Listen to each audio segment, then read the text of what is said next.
Hi, it's your Cryptid. I'm gonna talk about myself today for this video because it's a Meet the Artist video. Sadly, I'm really bad at doing things like describing myself, but hi, I'm an Aquarius. My birthday is in February. My favorite color is green-gray currently. I like cereal and Pokemon and D&D, so that's what most of my content is about. I I feel like this doesn't represent me enough as a whole. So let me talk about how I met my closest friends and summarize my life in the process. So, in summary, as a kid, I bounced from school to school frequently up until the 8th grade, where I finished the rest of my school years at that one school. So, I never really had friends, and I didn't know how to make friends, so there was a lot of awkward encounters that I feel like really encapsulate me as a person in my attempts to make a friend. So I want to preface this by saying I'm not proud of any of these stories, but when in middle school and high school, I had very interesting, borderline creepy ways of making friends. I moved to a new school in 8th grade, and the first person I tried to befriend we will call Nazi. So I saw from Nazi's binder that they liked to draw because they had like this anime art portrait of a girl, and I thought, aha, I shall impress you with my super cool art skills by drawing a picture of them in a manner of minutes and give it to them. I started like panically scribbling down like their facial features and looking up at them every once in a while so I looked like a freaking creep. And she noticed that I was doing this, obviously, so she leaned over and asked if I was drawing her. Panic! I had not thought of what to do in this situation. What do I say? How do I react? What would someone cool do? No, I mean, yeah, kinda. It was so bad. I tried to deny it at first, but then gave in when I realized how stupid I was being. She probably noticed me creepily looking at her every few seconds before scribbling away at a piece of paper and thought I was either bullying her or a stalking weirdo. But by some miraculous turn of events, we became and stayed friends. So if you're watching this, hey Nazi, love you, man. The next long lasting friendship I made that year was with someone we will call Griffin. Griff for short. So in the mornings at my school, we had to sit on the floor in the gym. So Griff was a very confident guy, and he wore a dress to school one day, and I sat next to him in the gym as I was forced to. So they confided in me about having to sit on the floor and how annoying it was because they were wearing a dress. He said, I'm scared I'm going to flash someone, and without thinking, I said, I wouldn't mind. As in, I wouldn't mind him flashing me. That is somehow the most tone deaf and smooth thing I have ever done to this day, and it still kills me. He probably thought I was such a creep. Oh. The next lasting friendship we will talk about is when I made friends with a girl we will call Nomi. She was a friend of a friend, and so I felt like we had to become friends, and now was a good opportunity to do so.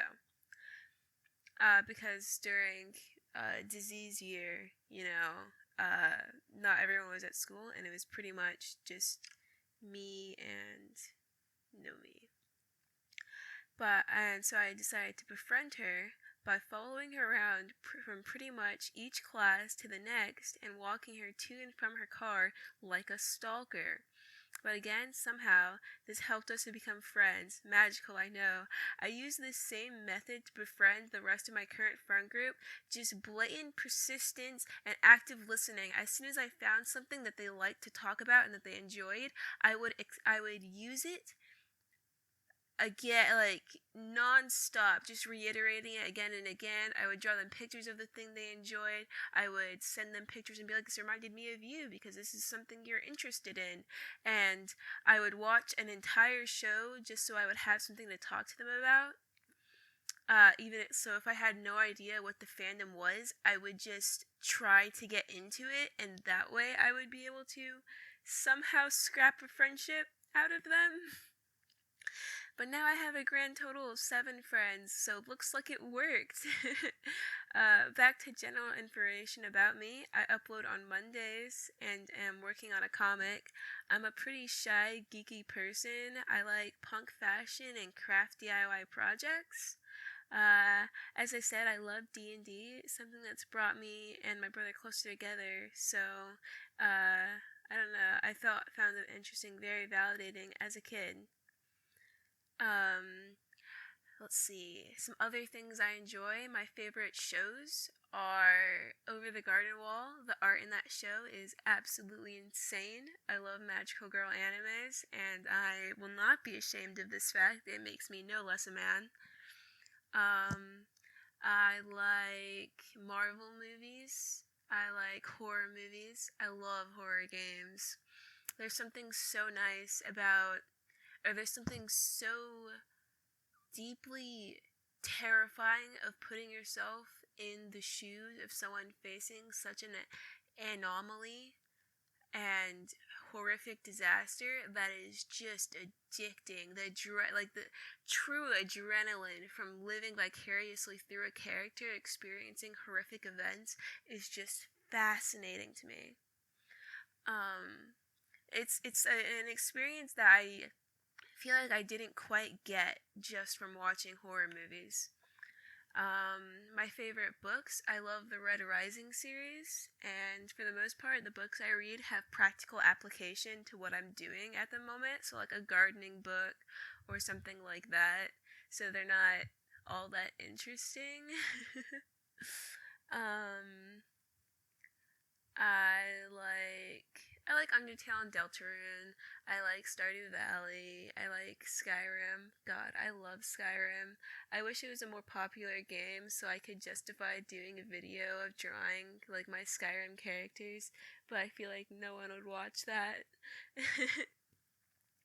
I may do a video where I draw myself into my favorite video games because I feel like that would be super fun and interesting. Let's see.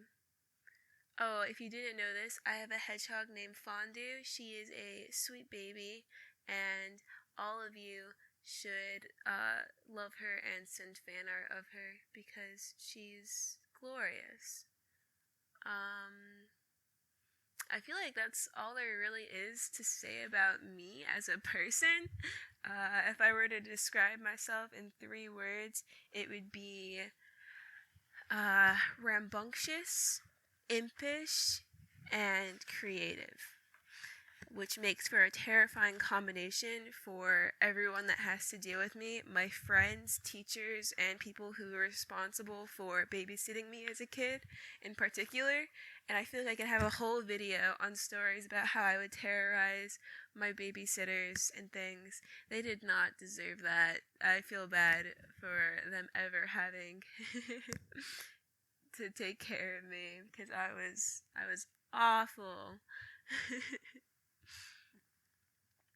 I have 4 older siblings, and as the youngest, I was always getting away with a little more than everyone else. And my older siblings were kind of in charge of me and were meant to keep me in place. And so when I made a mistake, it was on them rather than me. So nothing was ever my fault as a child. And because of that, I just became more and more mischievous because I could do essentially whatever I wanted and just face the wrath of my siblings, which normally wasn't very wrathful as they were just trying to get through it like I was. I actually one time broke my friend's foot because I decided to jump out and scare them, and they fell. One time my brother punched me in the face because I scared him when he came out of the bathroom. And the trick to scaring people really well is to scream and don't stop screaming, because then even though that they realize it's you, the panic doesn't stop. They are just frozen in terror until you decide to stop screaming, because then they can ask, wait, what is going on? Now you know how evil I am. If you made it this far in the video, you must have enjoyed it, so you are now legally obligated to like and subscribe. Violators will be prosecuted to the highest extent of the law. Goodbye.